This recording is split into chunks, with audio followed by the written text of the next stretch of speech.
Olá, gente. Estou com José Yusuf, é um turco judeu que mora em Istambul há quanto tempo? Eu nasci lá, nasci em Istambul, faz 46 anos. 46 anos. E o Yusuf é um dos guias mais experientes aqui, né, na cidade de Istambul.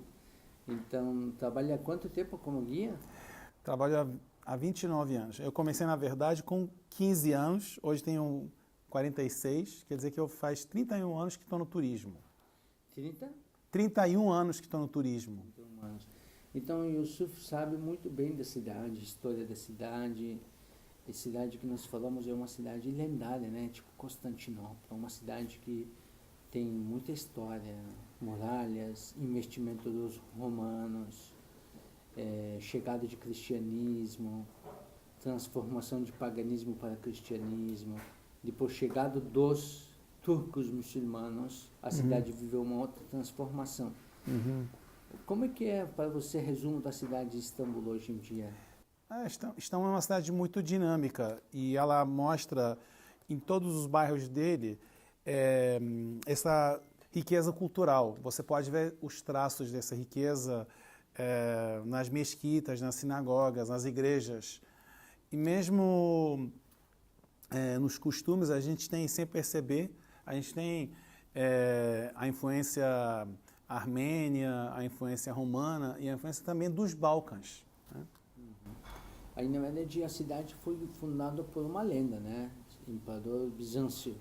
Segundo a lenda, foi a consultar para bruxos, né, da época e chegaram a me recomendar e indicar para ele que iria fundar a cidade frente da terra dos cegos. Como é que era essa história? Pode contar para a gente? Bizas não sabia que era um pescador grego, aventureiro. Ele estava à procura de uma terra nova e que fosse fértil. Só que ele não sabia onde fundar essa cidade e, como era o costume daquela época, consultou o oráculo de Delfos sobre onde fundar uma cidade. E ele disse, o oráculo de Delfos disse para ele: você vai fundar uma cidade em frente à aldeia dos cegos. Então ele chegou na parte asiática de Istambul, no atual bairro de Calcedônia, onde já havia um povoado, olhou em frente e viu o chifre de ouro e ficou realmente encantado com o chifre de ouro. Aí ele entendeu o que o oráculo de Delfos tinha dito para ele. Ele percebeu que os habitantes de Calcedônia fossem cegos por não terem visto a beleza do chifre de ouro. Então disse: os habitantes de Calcedônia são cegos por não terem visto a beleza do chifre de ouro. Não ter percebido essa Isso. beleza, né? E aí ele foi fundar a cidade dele exatamente no chifre de ouro, em frente à aldeia dos cegos. Aldeia dos cegos. E aí depois essa história pertence para o século VI a.C., é isso mesmo? É do século 7 a.C., de 660 a.C. A.C. Depois a cidade, segundo lenda grega, fundada, que ainda era uma aldeia muito pequena, numa península, né, que lado de Chifre de Ouro. Depois chegou a época dos romanos. Os romanos se interessaram com essa cidade por qual motivo, será? Os romanos se interessaram por Istambul pela sua posição estratégica. Porque Istambul está entre dois continentes. Além disso, conta com um porto seguro, com uma enseada, que é o Chifre de Ouro. Por isso que os romanos se interessaram por Istambul, principalmente pela sua posição estratégica. Porque ele fica já lado de mundo ocidental e com lado de mundo asiático, né? Porque Isso. fica na conexão de dois continentes. E também estava na rota comercial entre o Mar de Mármara e o Mar Negro, e no meio tá ainda o Bósforo, o Estreito de Bósforo, que liga o Mar de Mármara ao Mar Negro. Interessante a Troia que a gente escuta, lê no livro de Ilíada dos Homens, a gente vê que a Troia também foi importante por causa dessa sua logística. Que está no estreito de Dardanelos, que é um estreito muito importante, como o Bósforo liga os dois mares importantíssimos da Turquia, o Mar de Mármara ao Mar Egeu. Só que Troia, em princípio, era para ser a capital do Império Romano.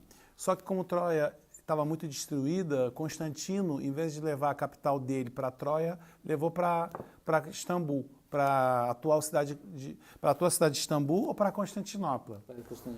A cidade, nessa etapa com o imperador Constantino, viveu uma grande mudança. Ele foi batizado com o nome dele, Constantinopla. Sim. Graças à mãe dele, Helena, que o imperador converteu para o cristianismo, Sim. que era uma cidade pagã. E depois a Helena incentivou o seu filho a construir primeiras igrejas no território romano. Certo. Essa mudança, como é que foi? Engraçado, né? Foi, e Constantinopla aí passou a ser uma cidade realmente importantíssima.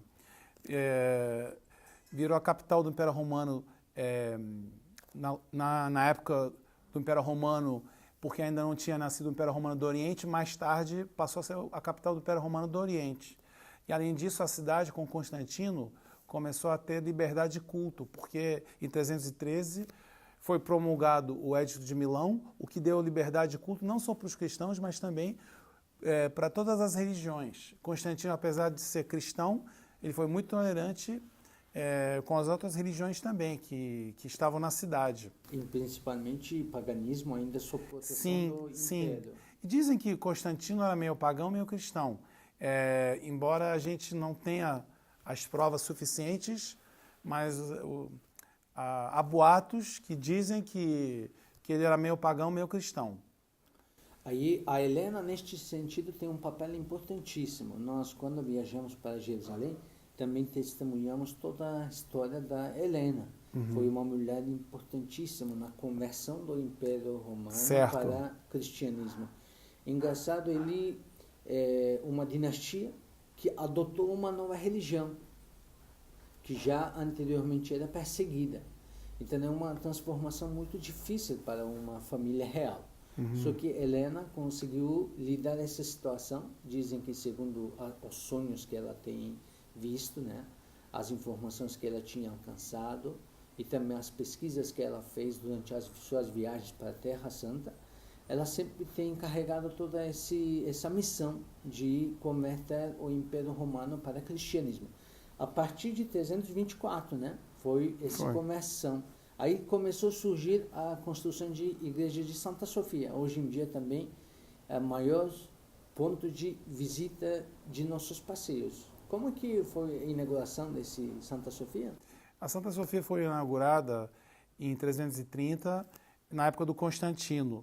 E como Constantino tinha escolhido o cristianismo como a religião dele e como uma religião que ia determinar a sociedade romana, quis construir uma igreja suntuosa. E ele contratou os melhores artistas e construiu essa igreja e a dedicou à sabedoria divina, porque muita gente, ao ouvir o nome de Sofia, acha que se trata de uma santa de nome Sofia. Muito pelo contrário, não existe uma Santa Sofia. A igreja de Santa Sofia foi dedicada a um dos atributos de Jesus, porque embora o nome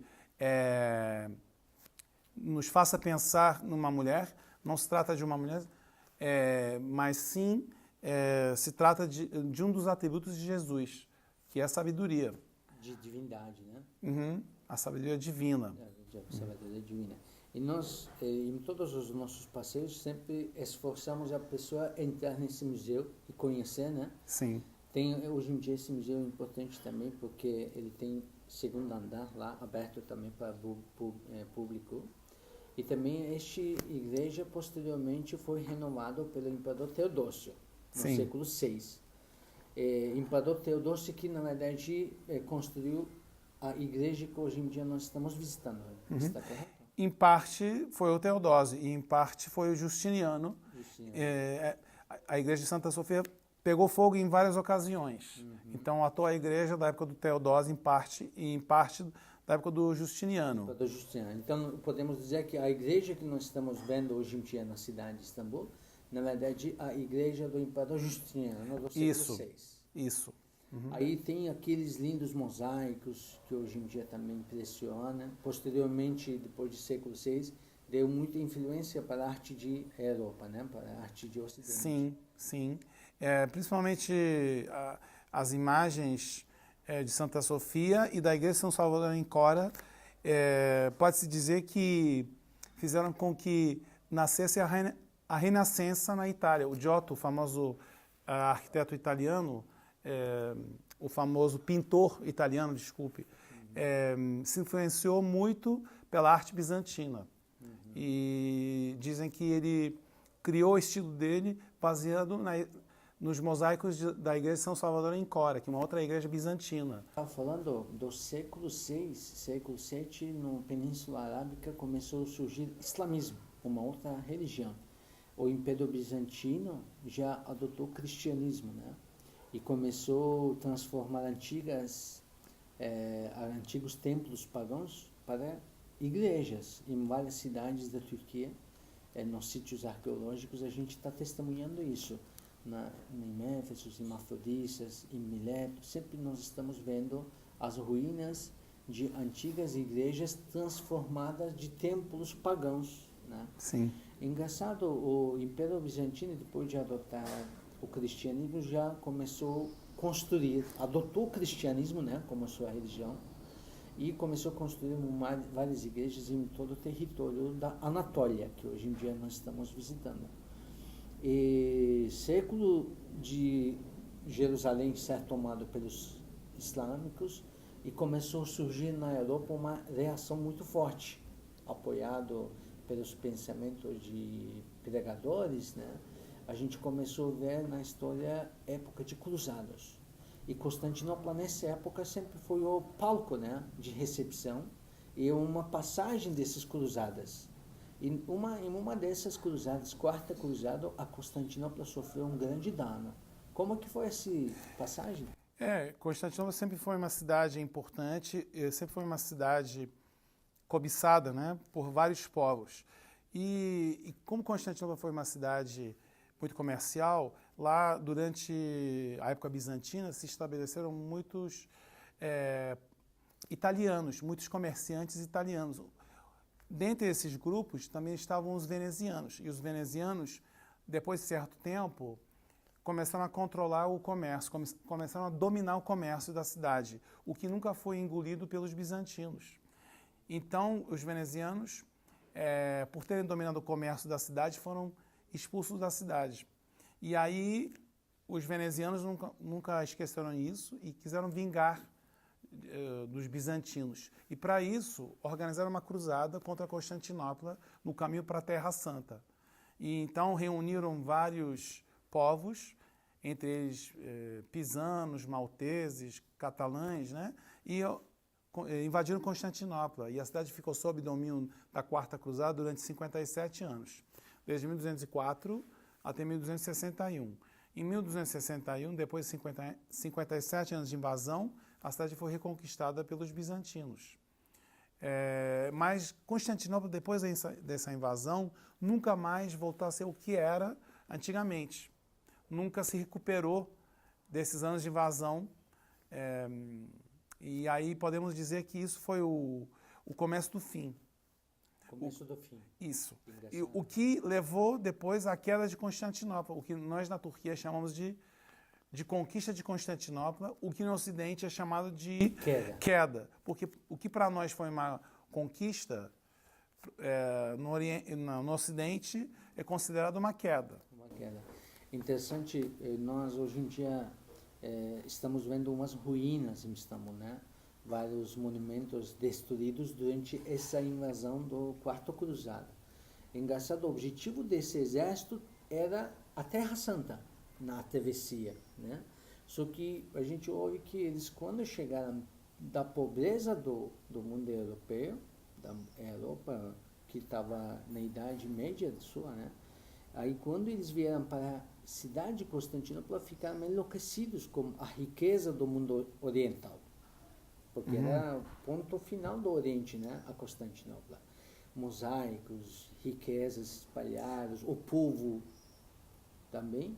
Aí esse choque cultural causou esse exército saquear a cidade, roubando um monte de riquezas. Hoje em dia na Veneza, em vários lugares da Europa, a gente vê muitos vestígios saqueados dessa quarta cruzada, está correto? Sim, é verdade. Constantinopla, então, era uma cidade muito rica, não só comercialmente ou economicamente, mas também culturalmente. Era uma cidade em que havia muita filosofia, muito conhecimento científico. Em todos os sentidos, Constantinopla era muito mais avançada do que o resto da Europa. E em relação às relíquias que foram levadas de Constantinopla para a Europa, podemos citar, por exemplo, os 4 cavalos que atualmente estão na Praça de São Marcos, em Veneza. E outra coisa que foi levada de Constantinopla foram os ossos de São Nicolau, que foram levados para a Itália, depois, em parte, foram devolvidos para Istambul, e também as relíquias de alguns santos, cujos restos atualmente estão na igreja de São Salvador, na igreja de São Jorge, de São Basílio e São Gregório e São João Crisóstomo. As relíquias desses 3 santos foram levadas de Istambul para a Itália durante a invasão da Quarta Cruzada. E que são padres bíblicos. Claro, são teólogos da Capadócia. São João Crisóstomo não era da Capadócia, foi um dos patriarcas de Constantinopla e foi um dos mais, digamos assim... Nomes mais importantes. Sim, foi um dos mais sofridos, porque ele foi exilado, foi muito crítico da família real, da família imperial bizantina, e cujas relíquias mais tarde foram levadas para a Itália durante a invasão da Quarta Cruzada.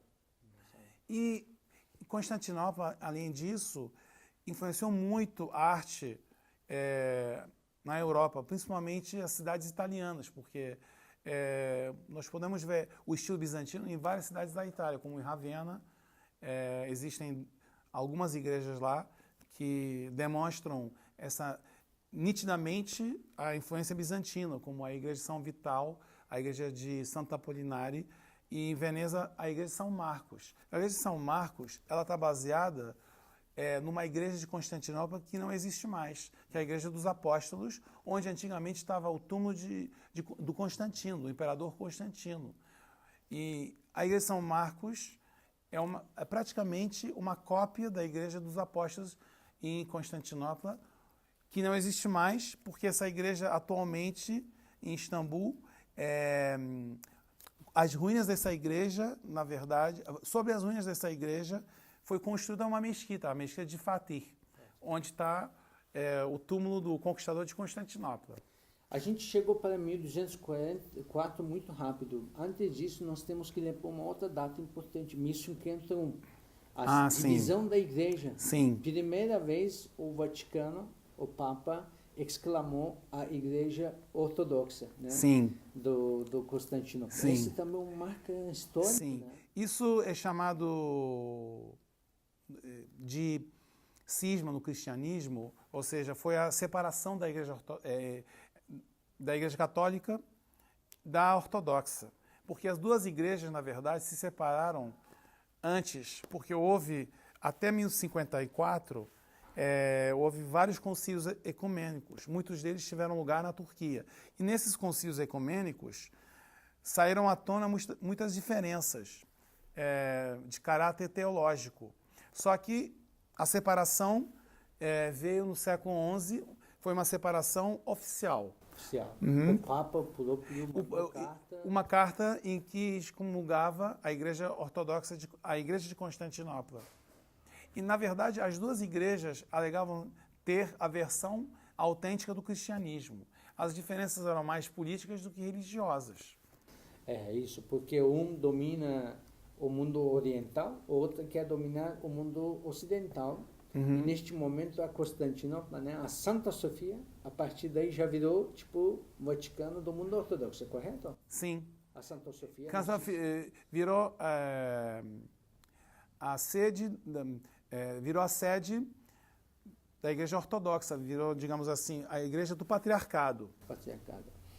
Vou querer voltar para o século VII, época de profeta Maomé, profeta dos muçulmanos.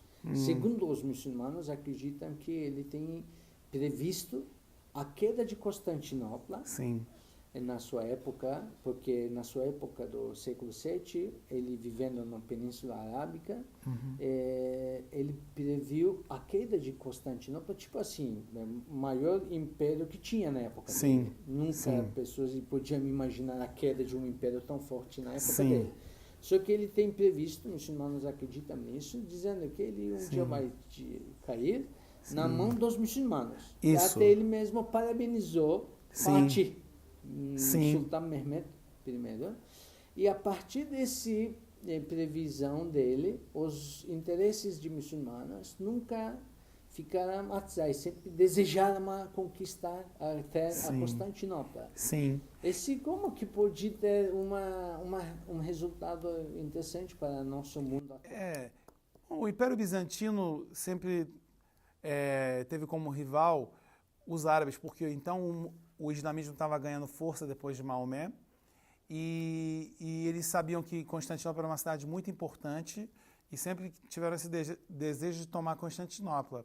E como você disse, há uma frase que se atribui a Maomé. A gente acha que Maomé disse isso, porque não é uma frase que está no Alcorão, é um hadith, em que se pressupõe que Maomé teria dito: um dia os muçulmanos hão de tomar Constantinopla. E essa frase que se atribui a Maomé motivou os árabes. Os árabes tentaram tomar Constantinopla em várias ocasiões, entre o século VII e IX. E, de fato, eles chegaram a sitiar Constantinopla. Os árabes chegaram a sitiar Constantinopla, só que nunca puderam tomar a cidade por causa das muralhas, que foram muito importantes na defesa da cidade. Isso. A gente, nos passeios, sempre fazemos questão, tanto eu quanto você, queremos levar nossos turistas para ver essas muralhas, né? Claro. Mesmo depois de tantos séculos, ainda você vê a fortificação, esse muralha tão forte, né? Construídas por 3 etapas, difícil de atravessar, e estamos falando num século que não tem canhão, não tem nenhum fogo, arma de fogo, e aí os árabes começaram a atacar, assediar, só que sempre ficaram batendo nas muralhas, não conseguindo chegar até conquistar.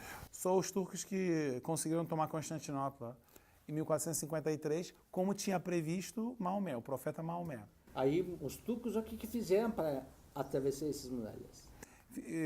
Fizeram buracos lá e entraram na cidade com os canhões, e eles entraram na cidade pelo Chifre de Ouro. Não foi fácil, e depois fizeram escorregar todos os navios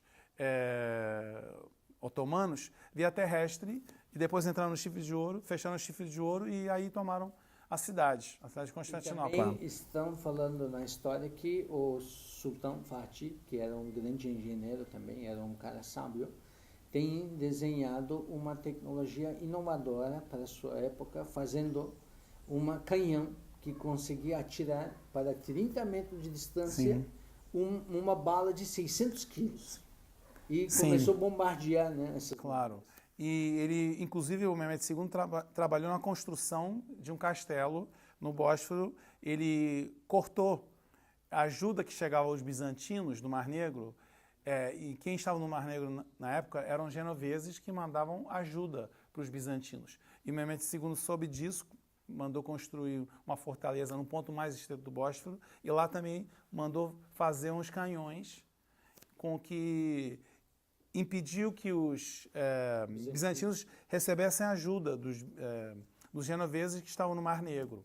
Porque os bizantinos já eram experientes de defesa. Claro, né? claro. Não é só os árabes que teriam necessidade, vários outros povos. Sim, os búlgaros também, os eslavos, muitos povos tentaram tomar Constantinopla. Por isso que eu já disse que Constantinopla era uma cidade cobiçada por todo mundo.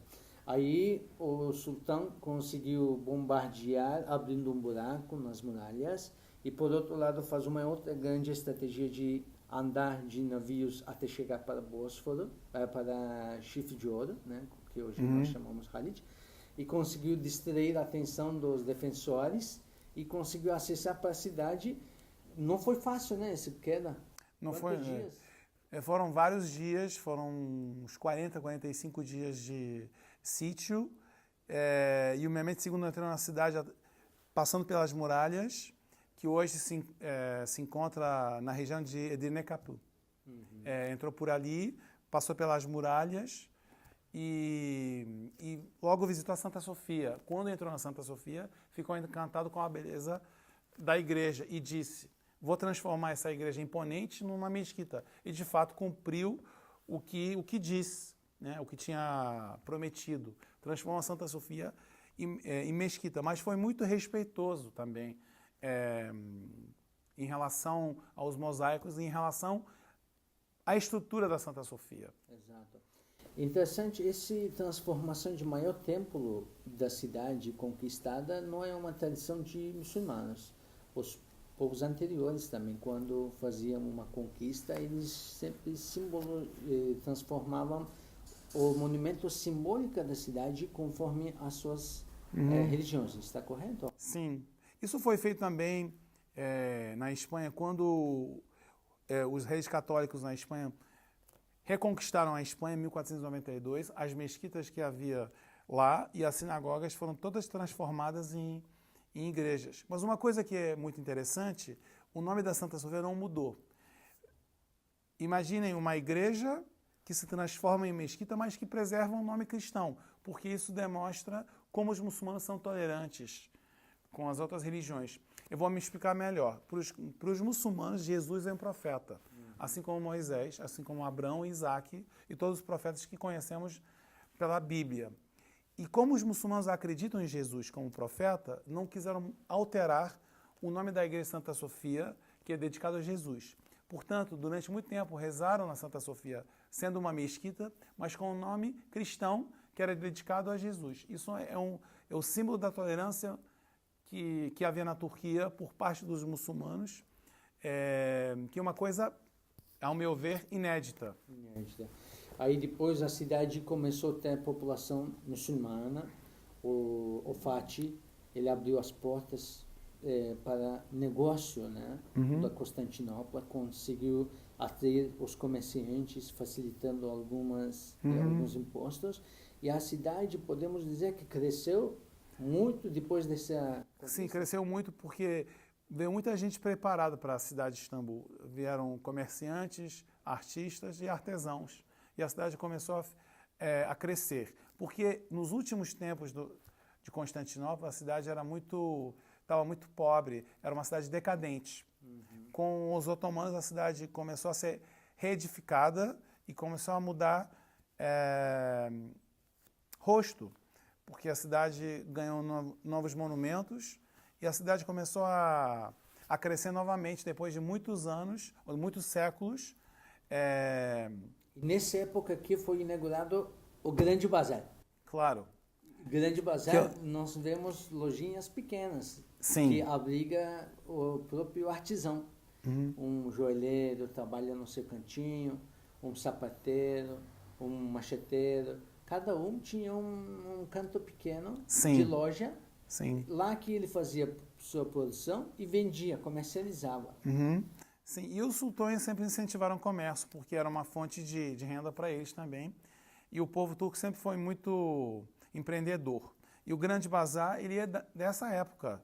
Ele é de 1461, só que ele pegou fogo em várias ocasiões e atualmente o Grande Bazar que vemos atualmente é do século XIX. É interessante, tem mais de 4.000 lojas ali. 4.000 lojas e 98 ruas. É um labirinto. O Grande Bazar, costumo dizer para os meus clientes que não é um lugar só de compras. É também, mas não é só isso. O Grande Bazar é uma obra arquitetônica muito importante e é um monumento que tem que ser visitado como todos os outros, como a Mesquita Azul, como a Santa Sofia. É um monumento que tem que ser visitado para as pessoas verem a história do comércio em Istambul. Hoje em dia nós estamos vendo um grande problema. Muita gente acha que Grande Bazar é um lugar de shopping, um lugar de compras. Tudo bem, eles têm razão, porque tem coisa muito interessante lá que todo mundo adora e coisas que você não encontra em outro lugar. Só que, como você sublinhou, essa importância é um ponto de visita mesmo, né? Aí algumas vezes a pessoa fica na mesma rua, acaba não tendo ideia sobre geral, mas a gente esforça, no caso de nossos passageiros, que dessemos uma volta conosco, conhecêssemos um pouco essas ruelas pequenas, esses artistas que ainda estão realizando as suas práticas de negócios, né? Então, esse visita também dura mais ou menos 1h30. No mínimo, há muitas pessoas que vão para o Grande Bazar uma vez, gostam tanto que voltam para lá no dia seguinte, porque o Grande Bazar ele tem um ambiente que hoje em dia está se perdendo em outros lugares. Então as pessoas cada vez são mais saudosistas e querem conhecer o Grande Bazar a fundo. Então não é só o fato das pessoas comprarem lá, mas também a experiência de estarem lá, de respirarem esse ambiente e de entrar em contato com os vendedores, o papo gostoso na hora da negociação, tudo isso torna a experiência de ir para o Grande Bazar única.